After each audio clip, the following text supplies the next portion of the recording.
अमीर लोग और अधिक अमीर होते जा रहे हैं, लेकिन गरीब लोग गरीब ही रहते हैं। ऐसा क्यों होता है? इसके पीछे क्या कारण है?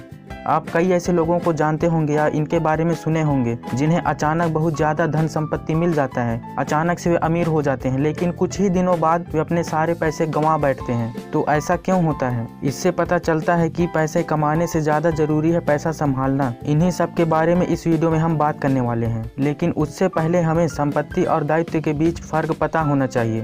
तो संपत्ति यानी एसेट्स वे चीज़ें जो आपके जेब में पैसे डालती हैं, और दायित्व लाइबिलिटीज़ हमारी जेब से पैसे बाहर निकालते हैं। आइए इसे और अच्छे से समझें। आपको रेखा चित्र में दो कॉलम दिखाई दे रहा होगा। ऊपर का कॉलम आय और नीचे का कॉलम व्यय वाला है। इसे इनकम स्टेटमेंट या फिर प्रॉफिट एंड लॉस स्टेटमेंट कहा जाता है। इससे हमें पता चलता है कितना पैसा अंदर आया और कितना पैसा बाहर गया। इसी के नीचे होता है बैलेंस शीट, क्योंकि ऐसा माना जाता है कि संपत्ति और दायित्व को बैलेंस होना चाहिए। तो इस चित्र की सहायता से हम समझते हैं कि संपत्ति क्या होता है। तो चित्र में आप देख सकते हैं कि संपत्ति वे चीजें जो हमें इनकम देती हैं या फिर जिनसे हमें आय प्राप्त होता है, और इसी का अपोजिट होता है दायित्व, वे चीजें जो हमारी जेब से पैसा व्यय करते हैं या फिर खर्च करते हैं। तो आपको संपत्ति और दायित्व समझ आ गया होगा। अब हम एक गरीब आदमी का कैश फ्लो देखते हैं। एक गरीब आदमी को उसके नौकरी से वेतन के रूप में आय प्राप्त होता है, जिसे वह अपने दैनिक कार्यों जैसे किराना, कपड़े, टैक्स, किराया इन सब में व्यय कर देता है, और उसका संपत्ति और दायित्व वाला कॉलम खाली होता है। इसी प्रकार एक मध्य वर्ग के व्यक्ति का कैश फ्लो पैटर्न होता है। उसे भी नौकरी से वेतन के रूप में आय प्राप्त होता है, लेकिन वह अपने पैसों को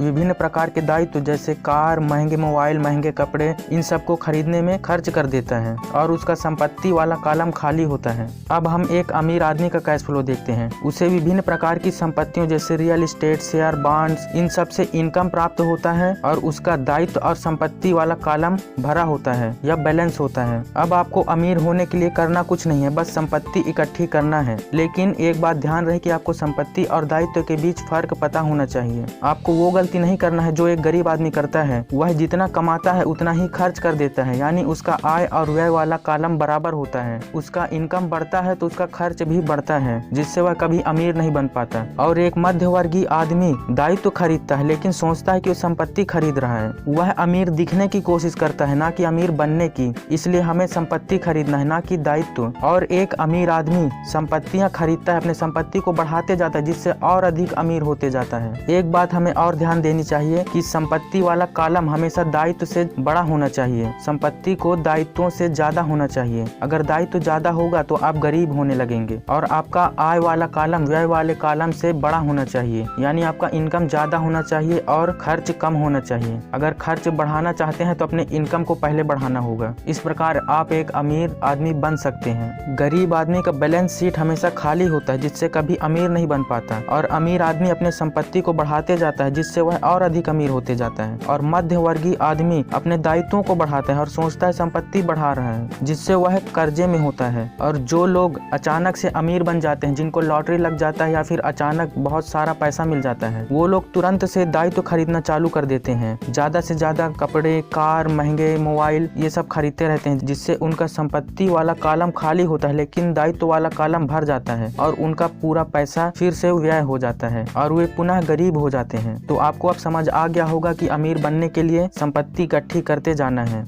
और आप आसानी से अमीर बन सकते हैं।